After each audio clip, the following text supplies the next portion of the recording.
കുടുംബകോടതി വിഷയങ്ങളുമായി ബന്ധപ്പെട്ട് വരുന്ന പുതിയൊരു വീഡിയോയിലേക്ക് എല്ലാവർക്കും സ്വാഗതം. വീഡിയോ കാണുന്ന ആർക്കെങ്കിലും കുടുംബകോടതി വിഷയങ്ങളുമായി ബന്ധപ്പെട്ട് എന്തെങ്കിലും സംശയങ്ങളുണ്ടെങ്കിൽ കോൺടാക്ട് ചെയ്യാം. WhatsApp number +91 79 94 97 14 19. ഒരു വട്ടം വിളിക്കുവാനുള്ള കൺസൾട്ടേഷൻ ഫീസ് 500 രൂപ ഗൂഗിൾ പേ ചെയ്യുക. ഇന്നത്തെ വീഡിയോയിൽ നമ്മൾ ഡിസ്കസ് ചെയ്യാനായിട്ട് പോകുന്നത് വാട്സപ്പ് ചാറ്റ് ഉപയോഗിച്ചുകൊണ്ട് ഡിവോഴ്സ് നേടുവാനായിട്ട് സാധിക്കുമോ എന്നുള്ള ഒരു സുപ്രീം കോടതിയുടെ ഒരു ചോദ്യത്തെക്കുറിച്ചിട്ടാണ്. ഇതിനെക്കുറിച്ചിട്ട് 2 ആഴ്ചകൾക്ക് മുമ്പ് ഹൈക്കോടതിയുടെ നിരീക്ഷണങ്ങളെ അടിസ്ഥാനപ്പെടുത്തിക്കൊണ്ട് നമ്മൾ 2 എപ്പിസോഡായിട്ടുള്ള വീഡിയോ ചെയ്തിട്ടുണ്ടായിരുന്നു. ഇനിയിപ്പോൾ നമുക്ക് സുപ്രീം കോടതിയുടെ അഭിപ്രായം കൂടി എന്താണ് ഈ ഒരു കാര്യത്തിലുള്ളത് എന്നുള്ളത് നോക്കാം. അപ്പോൾ കുറേ പോയിന്റ്സുകളുണ്ട്. ആ പോയിന്റ്സുകൾ 1 by 1 ആയിട്ട് നമുക്ക് നോക്കാം. അപ്പോൾ സുപ്രീം കോടതി പറയുന്ന പോയിന്റ് ഇങ്ങനെയാണ്: ജീവിത പങ്കാളിയുടെ ഫോൺ സംഭാഷണം രഹസ്യമായി റെക്കോർഡ് ചെയ്തതാണെങ്കിലും വിവാഹമോചന കേസിൽ തെളിവായി അംഗീകരിക്കാമെന്നാണ് സുപ്രീം കോടതി വ്യക്തമാക്കിയിട്ടുള്ളത്. ഭാര്യയുടെ അറിവില്ലാതെ റെക്കോർഡ് ചെയ്ത സംഭാഷണം കുടുംബ കോടതിയിൽ തെളിവായി സ്വീകരിക്കാനാകില്ലെന്ന പഞ്ചാബ് ഹരിയാന ഹൈക്കോടതി വിധി റദ്ദാക്കിക്കൊണ്ടാണ് ഈ ഒരു ഉത്തരവ് ഉണ്ടായിട്ടുള്ളത്.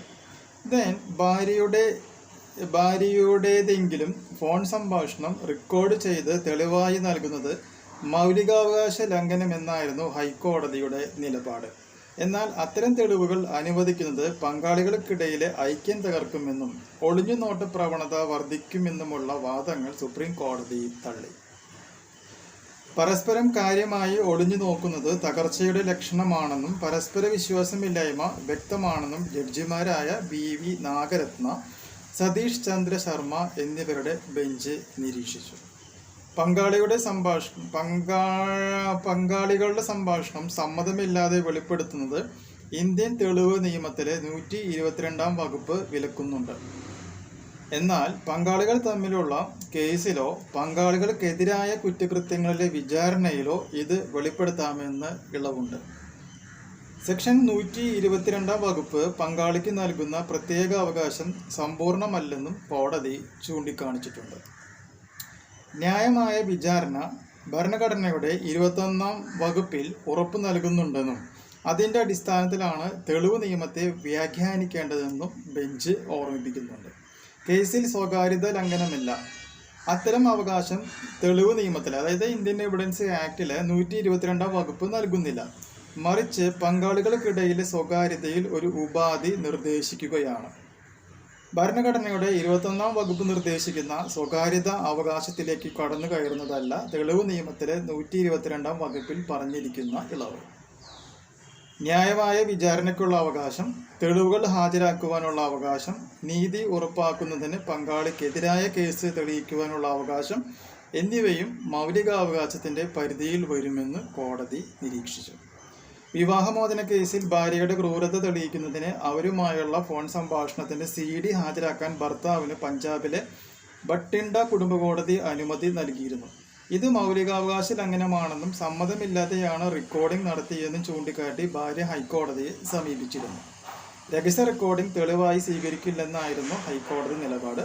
തുടർന്നാണ് ഭർത്താവ് സുപ്രീം കോടതിയെ സമീപിച്ചിട്ടുള്ളത്.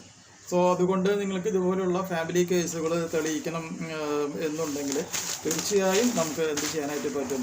കോളും സംഭവങ്ങളൊക്കെ റെക്കോർഡ് ചെയ്യാം. ഇതിൽ അറിഞ്ഞിരിക്കേണ്ട മറ്റൊരു പ്രധാനപ്പെട്ട പോയിന്റ്, ഭാര്യയുടെ ഫോണിലേക്ക് ഒരു തേർഡ് പാർട്ടി ആപ്ലിക്കേഷൻ ഭർത്താവ് ഇൻസ്റ്റാൾ ചെയ്തുകൊണ്ടാണ് ഈ കാര്യങ്ങൾ മുഴുവനും ചോർത്തി എടുത്തിട്ടുള്ളത് എന്നുള്ളതും വളരെ ഇൻട്രസ്റ്റിംഗ് ആയിട്ടുള്ള കാര്യമാണ്. അപ്പോൾ ഈ തേർഡ് ആപ്പിൻ്റെ കാര്യം കൂടി കോടതിയിൽ പറഞ്ഞിട്ട് പോലും കോടതി അതിനെതിരെ പ്രത്യേകിച്ചൊന്നും സംസാരങ്ങളൊന്നും ഉണ്ടായിട്ടില്ല. തേർഡ് ആപ്പ് എന്ന് പറയുന്നത് അത്യാവശ്യം തിരക്കേടില്ലാത്തൊരു ആപ്ലിക്കേഷനാണ്. ഇത് പെയ്ഡ് ആപ്പാണെന്ന് പറയുന്നത്. നമ്മൾ പ്ലേ സ്റ്റോറിൽ കിട്ടുന്ന പോലത്തെ ഫ്രീ വേർഷൻ അല്ല, പെയ്ഡ് ആപ്പാണ്.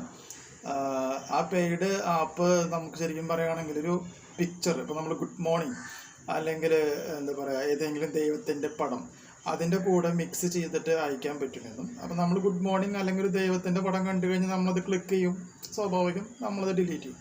പക്ഷെ ആ ക്ലിക്ക് ചെയ്യുന്നതോടുകൂടി തന്നെ ഈ സാധനം മറ്റേ ആളുടെ ഫോണിൽ ഇൻസ്റ്റാളായിട്ട് പോവുകയാണ് ചെയ്യുന്നത്. അപ്പോൾ ഒരാളുടെ ഫോണൊന്നും ഇപ്പോൾ നമുക്ക് ഡയറക്റ്റായിട്ട് വേണ്ട, ഒരു ആപ്പ് ഇൻസ്റ്റാൾ ചെയ്യാനായിട്ട്. ഇതുപോലുള്ള ഒരുപാട് ടെക്നോളജികൾ അവൈലബിൾ ആണ്.